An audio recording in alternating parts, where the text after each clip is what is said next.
श्रीवर्धनमधील mining विरोधात शिवसेना आक्रमक. येत्या 20 मार्चला धडक मोर्चा. जिल्हाप्रमुख प्रमोद घोसाळकर यांची माहिती. श्रीवर्धन तालुक्यातील मौजे, रौराजे, कुरवाडा, करिवणे, गुळदा, मामोळी अशा अनेक गावांच्या हद्दीत प्रदूषणकारी आणि जीवघेणा बॉक्साईट मायनिंग प्रकल्प स्थानिक ग्रामस्थांचा विरोध असूनही मोठ्या प्रमाणात चालू आहे. श्रीवर्धन तालुका हा पर्यटन तालुका आहे. दिव्यागार सारखे मोठे तीर्थक्षेत्र श्रीवर्धन तालुक्यातच आहे. मुंबई पुणे येथून येणाऱ्या पर्यटकांसाठी श्रीवर्धन समुद्र किनारा जिव्हाळ्याचा विषय झालाय. या सर्व गोष्टींकडे दुर्लक्ष करत मोजक्या पुढाऱ्यांच्या आशीर्वादानं धंदाडग्यांना मोठं करण्याच्या हेतूनं येथील पर्यावरणाचा ऱ्हास होताना दिसतोय. या प्रकल्पांमुळे सामान्य नागरिक व स्थानिक जनता वैतागली आहे.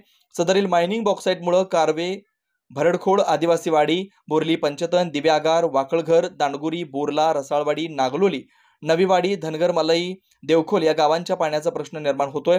या प्रकल्पामुळे गेल्या 4 वर्षात आंबे बागायतदार व काजू बागायतदार यांना मोठ्या प्रमाणावर आर्थिक नुकसान सहन करावं लागले. तसेच उत्खनन करताना हजारो झाडांची कत्तल दिवसाढवळ्या वनाधिकारी यांच्या आशीर्वादानं होताना अनेकदा आढळून आलंय. यामुळेच अनेक बागायतदार व शेतकरी सुशिक्षित युवकांनी शेती व अन्य व्यवसाय करण्यास बंद करून कामासाठी शहराकडे धाव घेतली आहे. मायनिंग करताना मोठ्या प्रमाणात सुरुंगामुळे, विषारी वायूमुळे अनेक आजार येत असतात. याचा देखील त्रास स्थानिक नागरिकांना सोसावा लागतोय. या सर्व गोष्टींसोबत ध्वनी प्रदूषणाचा त्रास देखील वाढत चाललाय. याला येथील नेतृत्व व प्रशासन यांचा अभय असल्यानं दिवसाढवळ्या राजरोसपणे बेकायदेशीर उत्खनन सुरू आहे. या संदर्भात संबंधित विभागाचे मंत्री शंभूराज देसाई यांना शिवसेना व स्थानिक ग्रामस्थ, लोकप्रतिनिधी यांनी निवेदन दिलं असून महाराष्ट्र राज्याचे कॅबिनेट मंत्री भरतशेठ गोगावले यांनी देखील बेकायदेशीर मायनिंग प्रकल्प व उत्खनन त्वरित थांबवण्यात संबंधित विभागाला सूचना दिल्या होत्या. परंतु त्याला देखील न जुमानता काही ठिकाणी मायनिंग चालू असल्याचं निदर्शनास आलंय.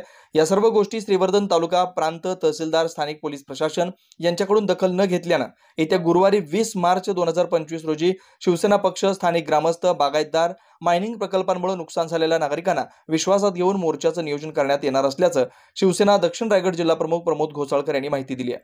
श्रीवर्धन तालुक्यामध्ये बॉक्साईड आणि मायनिंग बेकायदेशीर जे चाललेले आहे त्याच्या बाबतीत शिवसेना वतीने 20 तारखेला प्रांत ऑफिस कार्यालयावर शिवसेनेच्या वतीने धडक मोर्चा आयोजित केलेला आहे. या मोर्चाचं नेतृत्व आदरणीय भरतशेठ गोगावले, आमचे आमदार महेंद्र थोरे, महेंद्र दळवी आणि शिवसेनेचे श्रीवर्धन तालुक्याचे सर्व तालुका प्रमुख, विभाग प्रमुख संपर्क करणार आहेत. या प्रकरणामुळे त्या पर्यावरणाला धोका झालेला आहे, प्रदूषण फार वाढलेलं आहे आणि जीवघेणा प्रकल्प बेकायदेशीर आणि काही लोकांना ठराविक हाताशी धरून हा प्रकल्प चालू आहे.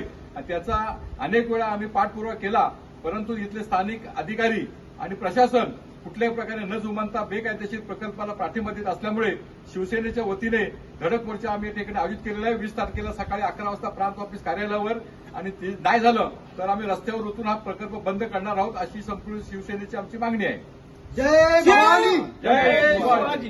शिवसेना जिंदाबाद, शिवसेना जिंदाबाद. घोसाळकर साहब आगे बढ़ो, हम तुम्हारे साथ हैं, घोसाळकर साहब आगे बढ़ो, हम तुम्हारे साथ हैं, भरत शेठ आगे बढ़ो, हम तुम्हारे साथ हैं.